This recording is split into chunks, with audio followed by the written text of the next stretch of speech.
Tena Kazomanga ny ministry ny fanabeazam-pirenena nanome voninahitra ny saina malagasy sy ny ansilamo tsy manana olana amin'ny sekoly koranika amin'ny vantanao koa Andriamatoa Paul Rabary fa tsara raha miditra ara-dalàna ara-panjakana ny sehatra toy izany mba ampilamina amin'ny fandretrana amin'ny fanabeazan'ny ombonana eto Madagasikara.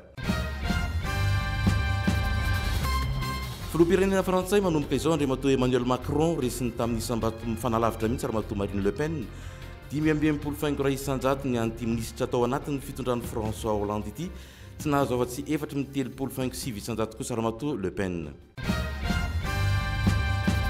Nisongadina tamin'ny omaly alahady ny mpino marobe ny aran'nivavaka tena Tsonjombe naombo ny fanentanana ny lazana fa fionana hizarana menaka avy any Israely. Ny fampiarabana ratry ny taona kosa ny amami sy ny fizato ny fikapana zanaka Tomasina ny savidiny teny amin'ny club nautique Ivato raha teny amin'ny SMS Antanimora kosa ny amami. Vita tamin'ny faran'ny herinandro ny fifanana kickboxing challenger nandraisan'ny firenena vitsivitsy anjara andian'ny faharoa ny teto Madagasikara nisongadina amin'ny fahaizan'ny malagasy an'ity taranjam-panatanjahantena ity. Malotry ny araba tomoko lasy tomoko vava falitafaraka aminareo amin'izao fotoana vaovao eto amin'ny AZT télévision izao dia manasanao ihany koa anaraka izany hatramin'ny farany. Tsy misy olana ny fitondram-panjakana malagasy sy ny silamo iombonana ny fampanjariana ny fampianarana sy ny fanabeazana ka izay no noporofony ministra Paul Rabary nandeha nidina teny ifotony mihitsy androany satria misy ny finiavana anatsara n'izay tontolo ny fampianarana izay tena toerana ihany koa Vanessa Rakotomalala Tanjona Rakotomanana.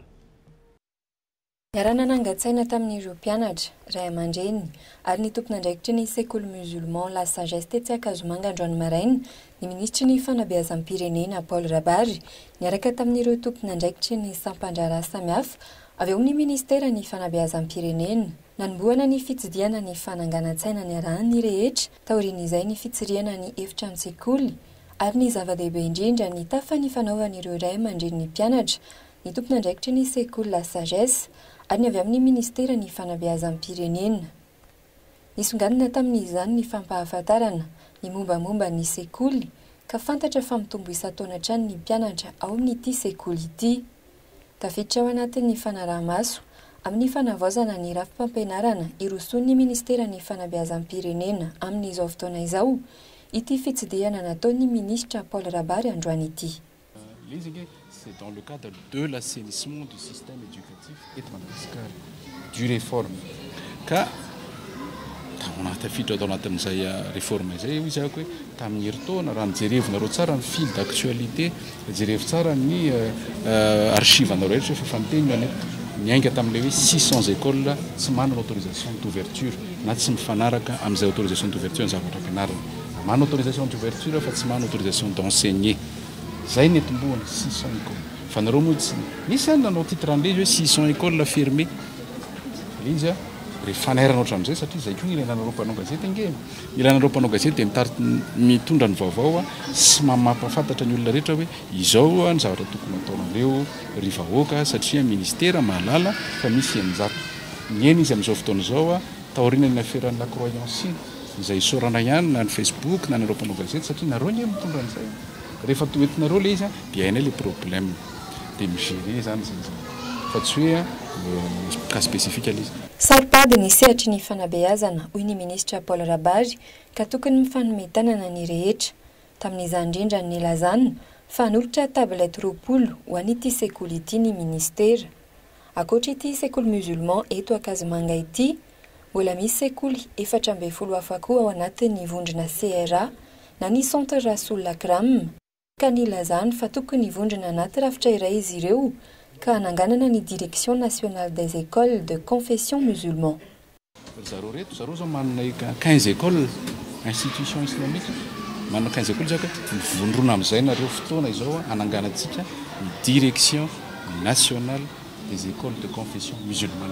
Amin'izay le adevitra tsy eny kianja fa isan'andro san'andro ny Direction nationale des écoles catholiques na protestante na FLM na ny laïque ohatran'ny DNELM laïque zany reny dia miadevitra ministera ary miadevitra amin'ny pitsopitsony miadevitra mafana miteny aminareo fa tena enjakenjana ny adevitra ary zareo raha miteny ndreny adevitra hoe calendrier scolaire iny zao l'école privée laza ny adevitra ka fotoana zany zao nangana la direction nationale des écoles de confession musulmane amin'izay a zareo ihany manadio ny membre amin'zareo. Efa ho telo taona izao nitsangana ny sekoly La Sagesse ka miisa 770 ireo mpianatra amin'izao fotoana. Ahitana ny garabola na ny préscolaire nahazo ny taratasy fahafahana misokatra mitondra ny larana 70 tamin'ny 12 janoary 2024. Ny ambaratonga voalohany na ny primaire nisokatra ny 17 Mey 2024 ary ny ambaratonga faharoa na ny collège nisokatra ny 20 Aprily 2024 izay mbola hatramin'ny kilasy fahafito ihany hatreto. Manaraka ny fandaharam-pianarana malagasy frantsay ny sekoly ary tsy misy fandraisana amin'ny finoana silamo. Izay mpampianatra rehetra hitanareo tao dia kristiana chrétien daholo. Donc tsisy fandraisana mihitsy zany amin'ny ny finoana silamo. Dia ty sekoly ty tamin'ny taona 2024 angamba no niforona zara raha nisy ankizy 23. Dia avy eo nitombo mola izy dia amin'izao fotoana zay mivalopolo amby 100 eo ny ankizy. Efa niresaka vahiny ihany sika lany filoham-pirenena frantsay Andriamato Emmanuel Macron 7 taona izy zany zao ny filoham-pirenena frantsay fahavalo amin'izao république fahadimy izao. Manampahaizana manokana momba ny fitantanana sy ny toe-karena ihany koa izy ary efa minisitry ny toe-karena tao anatin'ny fitondrana Andriamato François Hollande ifarana izao. Tsara ihany koa manamarika fa anisan'ny tena nahazo vato be indrindra tamin'ny filoham-pirenena tany Frantsa Andriamato Emmanuel Macron. Afaliana hatrany naresan'ireo pombazy eto Madagascar teny amin'ny Café de la Gare Halle. Miaramarina andrena io Vanessa Rakotomalala ary Tanjona Rakotormana. Nous avons collationné grâce aux assesseurs désignés par le délégué d'Emmanuel Macron que je suis dans les 17 bureaux de vote de Madagascar. Donc les résultats globaux sont les suivants. Nous avons 12 296 inscrits citoyens français votant à Madagascar, pouvant voter à Madagascar. 5 464 ont voté, soit 44,4% de participation, en hausse par rapport au premier tour. Au premier tour, nous avions 42,7% de participation, soit 215 électeurs supplémentaires qui se sont déplacés pour voter au deuxième tour. Les blancs et les nuls représentent ensemble 255 enveloppes. Les suffrages exprimés sont donc de 5 180. Emmanuel Macron a obtenu 4 418 voix à Madagascar, soit 85,3% des voix. Merci pour notre président. Marine Le Pen a obtenu 762 voix au second tour, elle en avait obtenu 500 au premier tour, elle progresse, mais peu, soit 14,7% des voix. Il n'y a eu aucun incident, aucune contestation dans aucun des 17 bureaux de vote de Madagascar. Nous remercions le consulat général, l'ensemble des assesseurs désignés par les candidats ou par l'administration pour la bonne organisation du scrutin. Les bureaux de vote étaient bien organisés, l'accueil des gens était correct et le délai d'attente n'a jamais dépassé 15 minutes aujourd'hui. Donc c'était vraiment de très bonnes conditions de déroulement. Malheureusement, dans d'autres pays, ça a été plus compliqué. Eto Madagasikara ny fikambanana tarihany filoha frantsay vaovao niandry ny vokatra hatramin'ny farany sy nanaraka tamin'ny fahitalavitra lehibe ny adi-hevitra nataon'ny mpanao gazety tamin'ny solotenan'ireo kandida mpifaninana tamin'ny fihodinana faharoa natao omaly.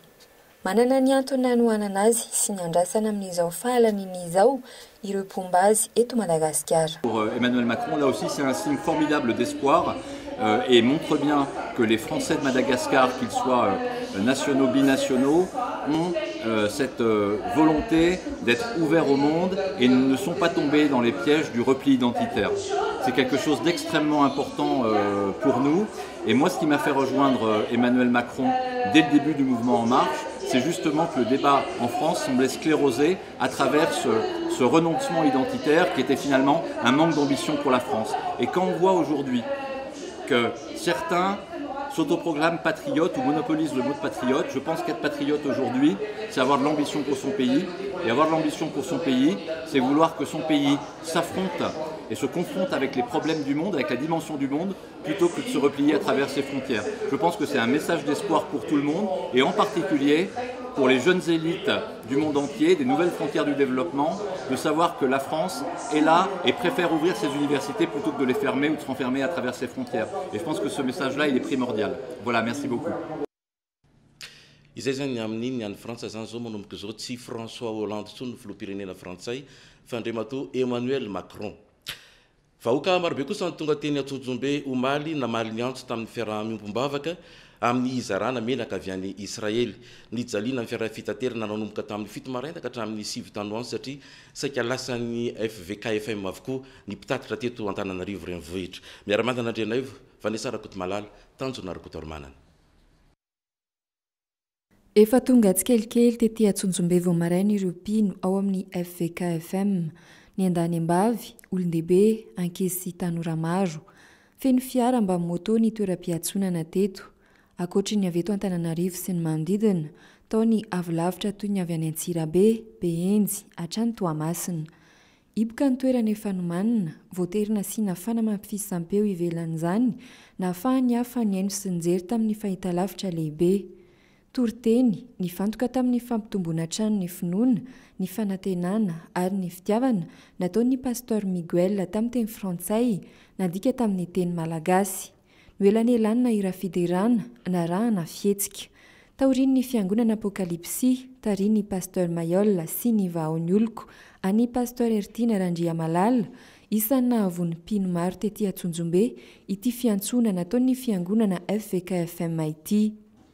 Fampanantenana natao rahateo ny filazana fa isy menaka nentina avy tany Israely ho zaraina amin'izay tonga. Tavoahangy iray isan'olona ampiova ny fiainana. Tsy nasiony mpanao gazety anefa izany ary tsy navela ho hitany rehetra koa taloha ny fotoana ny alana tetỳ tamin'ny iray sasan'ny tolakandro.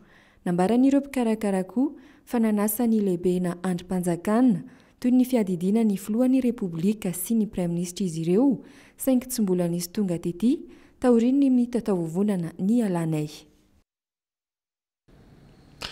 Mbola omaly ihany koa ny fampiarahana tratry ny taona teny amin'ny club nautique Ivato, ny fizato, ny fikambanana zanaka Tomasina, tanora, mpianatra, ray aman-dreny, indrindra ireo manam-pahefana efa nahazo toerana teto amin'ny firenena ary misy ihany koa mbola voatendry ny lazan'zareo fa manan'olombanina ny faritry Tomasina. Ny ravina disadisa fa ny raha andinana kosa ny nofokena amin'ny tampihavanana. Miara-mandana Andrianaivo, Vanessa Rakotomalala, Tanjona Rakotormanana.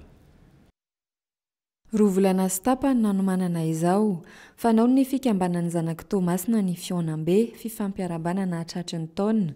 Voromarobe tetỳ ny mpianatra mandrato fahaizana mampahalalana sy ireo miasa kamonina eto Antananarivo renivohitra sy avy amin'ny toeran-kafa. Midadasika raha teo i Toamasina, mamakivaky any Brickaville, Mahanoro, Vatomandry, hatrany Marolampy sy Tanambao-Manampotsy, ny ao an-drenivohitra Rasaraka, mipaka ny amin'ny faritra Nalanjorofo, Sainte Marie ary Maroantsetra sy Mananara. Toy ny Santaona, mamono omby enina ny fizato, ho sakafo mitampihavanana ankoatra ny nomaniny ny santokantrano. Efa ny karakara teto atrin'ny alina tontolo, ireo nomena andraikitra tamin'izany. Ny atonga tsikelikely koa ireo nasaina, entitra sy voarindra ny fandraisana ireo hialavoly. Dia sarotra aza ny didy sy ny andraikitra izay napetraka satria resaka sakafo hain'olona. Dia miezaka nanao an'izay ary ankafaliana sy amin'ny fo tokoa nanaovana azy dia hatramin'izao aloha dia tsy nisy ny kianina sady afapono ny vahoaka no faly ny tena fanavita asa. Na dia sarotra aza ny didy napetraka. Sarotra zany ny teny hoe zao no tena marina fa manodidina ny arivo aloha dia tratra ny mahery. Dia miezaka manao zay mahafapo aloha fa hitanao ihany tsika olombelona tsy dia mety hafapo loatra amin'izay zavatra atao fa zay zany dia miezaka ihany fa matoa zany amin'izao fotoana izao hitanareo fa vorolanina ny olona manatrika aty mahatsapa ankamby izy ireo fa nahafaly an'izareo sy nahafapo an'izareo ny zavatra natao. Isan-taona zany zay dia enina ny omby vonoinay. Tamin'ity indray mitoraka ity zany be dia be nanolotra. Zany hoe eo amin'ny 12 ny totalin'ny omby natolotra fa nandray fepetra foana zany zay hoe betsaka ny didy amin'ny association anazy moa zany tsy voatery hoe hoanina fotsiny zany le volana hoe hoanina fotsiny le omby fa nofokena amin'ny tampihavanana ny atao dia ny enina aloha zany natao satria zany fatao isan-taona fa ny enina kosa zany hoe ny valeur an'izay vidina omby enina zay zany avadika vola anaovana sasoa fa fizato zany a dia ohatrany hoe foibe ny eto Antananarivo fa manerana ny Madagasikara zany zay olona vita anatin'ny fizato ka lasa any amin'ny faritra ambadika ka manana zanaka Toamasina mipetraka any dia manangana zanaka fizato. Nanotrina ny filoha sy ramatoa minisitra vadiny teto ireo olo-manan-kaja maro avy any amin'ny faritra Tsinanana sy Analanjorofo iny. Tsy vitsy amin'izy ireo ny tana toerana ambony teto amin'ny firenena, loholona, minisitra, tale jeneraly ary sivily sy miaramila manamboninaitra ambony. Nentina tetỳ amin'ny club nautique Mandrosoa Ivato, ireo mpanakanto malaza avy any amin'ny faritra iny, ny anoka ny Rany Kayamba, raha atao bango tokana, ny ombona ny rehetra ny firaisan-kina sy ny fifankatiavana, ny fanohana amin'ny fampandrosoana ny fikambanana.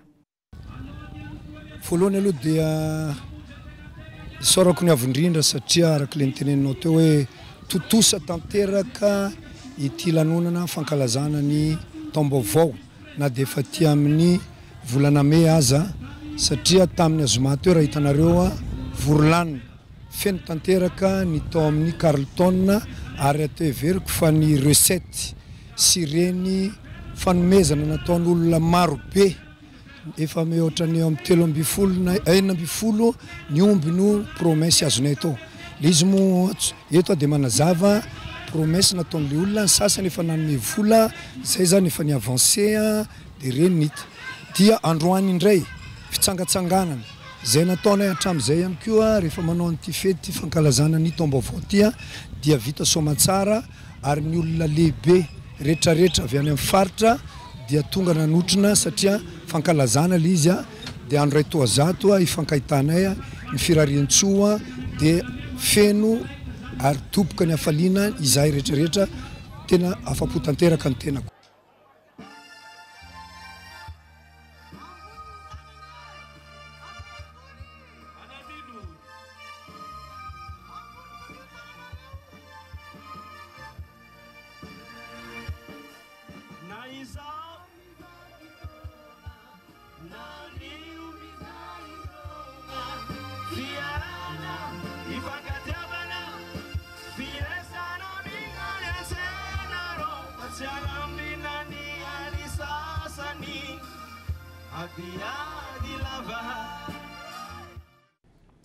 Mbola fifampiarabana natratra ny taona ihany teny amin'ny SMS tamora kosa ny amami afaka maly ary nanentana niteraka manombo izy ireo mba hifankaty ifanampy ifanohana trany indrindraindrindra hiezaka ampandroso Madagasikara firenena iombonana tany toerana ihany koa namana Andrianandriamasinoro sy Fanasin'Andria Njafinambiny.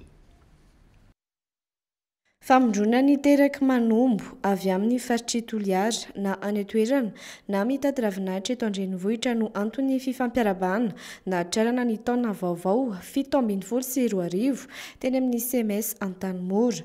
Maro ny tanjona apetraky ny mpikambana ao anatin'ny birao mandrafitra ny amami ka isan'izany ny firaisan-kina. Ny tanjona zany dia zao ny mpilongo mifankahita manahaka anany zao mpihavana hoitsika toy izay zany tanjona. Dia raha manahaka anareto koa anehoana ny fifankatiavana sy ny firaisan-kina ary atiaby koa zany ro fananarota zany mba hifankatany mpilongo iaby satria amin'ny andavanandro raikitra amin'le fiasa amin'ny bureau zany. Fa zahay moa zany zahay miresaka eto fikambanana anaky manombo antimo miharo raiky eto Tananarivo afohezina amin'ny teny hoe amami ka fanjakana ro manao azy fikambana fa zahay ampolongo hoy manombo satria zahay manombo tsy misy olo hafa pilongo avao iaby ny akamaroanay ao zany ary olo fakafantatra avao iaby zahay ao. Fa ny tanjona laha ny fikambana manokana ro resahina manana tanjona ny fikambanana ary misy anakadimy izy zay: fifakafantarana, fifankatiavana, firaisan-kina, fifanampiana, fampandrosoana. Raha iaby zay zany tena fa manana porofotsika hitanareo mitora-jofo ao na tsika ivoaka avy ao ary nasiany tongotra tsy hita zay zany manambara zay fa hoe tsatsa ny tanjona zany fa ny fampandrosoana ny tanà manombo zay moa fampandrosoana zay tsy vita mora zay fa manana programme hidinany ny fikambanana eo ahitana zay azo fanampiana. Manoana ny mpitarika an'ity fikambanana ity ny mpanolotsaina manokana azy ka nambarany fa fotoana natao hifankafantarany rehetra izao lanonana izao andiniana ny anjara toeran'izy ireo amin'ny fampandrosoana ny firenena.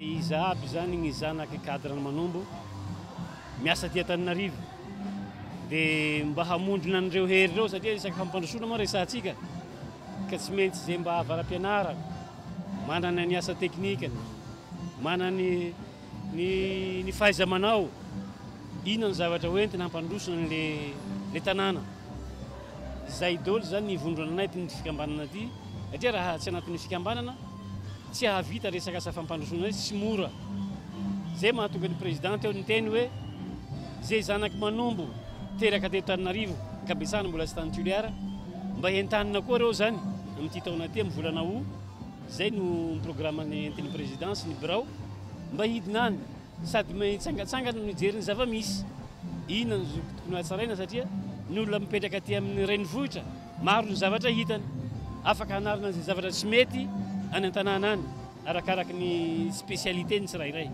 ka ny vondronanay amin'izao zany mba hijery ny spécialité ny tsirairay daholo teraky Manombo eto Antananarivo dia reo amin'izay midina any an-toerana mba hijery ny asa fampandrosoana na anjara biriky zahay aty Antananarivo zany sy ny manodidina zany. Avelatsika ny amin'ny fifampiarabana fa nanao veloma Madagasikara nanainga omaly ny azo any Guangzhou tamin'ny sivy maraina tamin'ny zotra-piaramanidina era Madagasikara ny loholona Andriamandavy 7 rino. Fivoana Madagasikara ohatrany magaga ihany amin'izao fotoam-pivoriany aty Amera-pirenena sy ny aty Ameran-dolona izao nisy ny feo mandeha tatoato fa hoe misy didy fampisamborana azy teo ihany koa ny filazana fa atson'ny gendarmerie pyrénéenne izy ho adiadina no izy nanakana niraky ny mpampanola lalàna teny amin'ny AGR Ampeflo hijery na marina na tsy raha matoko Lotine Razaimamonjy marary ao. Voateniteny matetika ihany koa ny anaran'ny olona Rina Andriamandavy 7 tamin'ireny fitakinana moana ny rahamatoko Lotine Razaimamonjy teny amin'ny Bianco ireny ka nitondra amin'ny Besandry nitoraka briky sy tavoahangy ny vavady ny pro-mpanjakana. Vita ny fifananana kickboxing taranjam-panatanjahantena iaraha-malala fa tena nampisongadina Madagasikara amin'ny firenena-kafa mihitsy manana ny havanana amin'izany sika eto amintsika. Challenger andian'ny faharoa ny tanterahina teny amin'ny lapan'ny kolontsaina sy ny fanatanjahantena ary anisany anandray anjara tamin'izany La Réunion sy Mayotte kanefa tsy tonga ny solotena Maoré. Teny toerana miara-mananareo farany aina Razafindravelo ary Mika Rasolofimanana. Tontosa ny faran'ny herinandro lasa teo ny fiadiana ny fifaninanana iraisam-pirenena taranja kickboxing etsika karakarain'ny club Léonce Force. Etsika faharoa ka isan'ny fanampina petraka ny ampiakatra ny traikefan'ny Europekatroka akoatra ny fandraisana anjara ny Europeady vahiny ny fanandrina tamin'ny mpikatroka malagasy. Nandray anjara avokoa ireo sikajin-danja rehetra fa ny tena nampiavaka ny etsika tamin'ity taona ity ny fampisehoana ireo lehilahy bokon'osatra na bodybuilding, ny fanentanana amin'ny alalan'ny ireo mozika sy mpikosika kapila isaky ny fahavitan'ny fizaram-potoana nandritra ny fifanandrina ny mpikatroka eo ambony ring. Fa ao koa ny fitaovam-pitsaboana manara-penitra isorohana ny loza mahay ady ny taranja. Ny zazavavy mampiseho ireo taremarika isaky ny mahavita ny ady. Vorolanina avokoa ireo mpity izany taranja izany ka samy nanohana sy naneho ny safidiny araka izay tiany avy. Samy naneho ny fahaizany mpifanandrina nandritra ny fizaram-potoana 4 ny fandimby. Isan'ireo mpikatroka nivoaka mpandresy Jean-Claude tsy hita nandritra ny roa taona. Hoe fisaorana ho an'ny mpikarakara satria raha tsy nisy mpikarakara tsy tatosy izao sady tsy hitanareo ihany koa. Dia tao anatin'le hoe adina trehana premier round na deuxième round na troisième round izy natao KO. Ny antony dia niezaky ny hoe expérience ny tadiavina tao anatin'le combat. Dia raha ny hoe netiko premier round izy zany mety hoe vitako ihany fa noho le expérience tadiavina dia izay natonga nanao an'izy hoe troisième round vao mitady KO. Ny fanomanana aloha tena mafy. Depuis janvier zany nanomboka nanao préparation foana. Dia ny coachako sy ny hoe grand maître koa moa zany manampy be eo amin'ny entraînement indrindrandrindra maraina atoandro mandritran'izay fotoana izay. Maro ireo misehatra amin'izany makatraikefa amin'ireo ady atao hifanandrina ny miaraka amin'ireo vahiny. Vinan'izy ireo ny hanohizana ny hetsika mba hampisongadina ny club sy hampisehoana ny maha izy azy ny mpiady amin'ny taranja kickboxing malagasy. Rano moa zany dia deuxième édition amin'ilay extrême combat. Ny tena tanjona tao anatin'ilay izy moa zany voalohany indrindra ny tenako entraîneur national ny équipe pirenena zany dia ny tanjona ao anatin'ilay izy mba hanaovana préparation ireo ankizy satria izahay zany zao dia ao anatin'ny famanantena anao ny championnat du monde any Brésil ireo ankizy ireo mila zarina combat international zay aloha ny voalohany indrindra faharoa manarakaraka zany tanjona koa zany dia te ametraka izay ao anatin'ilay club hoe club koa afaka miorganiser zavatra goavana be ohatra zao fa tsy andra ny fanjakana na andra ny fédération na andra n'iza fa rehefa tianao le sport dia afaka mitady foana ianao mitady hevitra ahoana ny avitana mikarakara zavatra goavana ohatra zao. Ary manome endrika sy manamafy ny traikefa efa nananan'ireo mpiady amin'ity taranja ity anomanana ny fifaninanana iraisam-pirenena ho an'ny avy amin'ny fédération malagasy ny kickboxing. Voalohany indrindra aloha dia arabaina aloha ny club Lion Force zany izay ataoko hoe nikarakara n'ity compétition ity. Ataoko hoe club alizy nefa izy atao trano atao trano ihany atao amin'ny fédération satria entraîneur national ihany Maître Gilbert ary tafiditra anatin'ny fandaran'asan'ny fédération ilay izy satria ity zany natao hoe ouverture ny saison amin'ity taona 17 ity. Ny tena zava-dehibe angambany dia ny fanomanana an'ireo ekipa pirenena ireo satria manomana championnat du monde tsika any a Brésil amin'ny octobre dia ao anatin'izay daholo zany ny préparation rehetrarehetra na ny combat zay karakarainy fikambanana zanakala any amin'ny faritra atsimo na ny atao eto Antananarivo dia fanomanana an'izay ireo combattant zay miady ireo zany zavatra efa combattant efa présélectionné daholo ao anatin'ny ekipa pirenena ireo ary hitanareo fa amin'ny 20 mai zao dia andeha ho an'ny La Réunion zay misy combattant eo amin'ny 9 na 9 angambany andeha ho any dia ao anatin'izay fanomanana an'izay rehetrarehetra ny tanjona amin'ny andehanana makany Brésil mois d'octobre. Ny rahantsika nahita teo fa enjakenjana tokoa ny ady tamin'ity challenger ity ary anisan'ny vomafitany zany ny sambatra tovolahy malagasy 12 taona voataka mafy tao amin'ny kibony tao ary voatery nodidina mihitsy satria nisy rovitra tao amin'ny tsinainy tao. Makasirika amin'ny fiarahantsika tompoko kilasy tompoko vavy mame fotoananao amin'ny rariva indray amin'ny 7 alina nareo miaraka amin'ny namana Vanessa Rakotomalala. Veloma tompoko.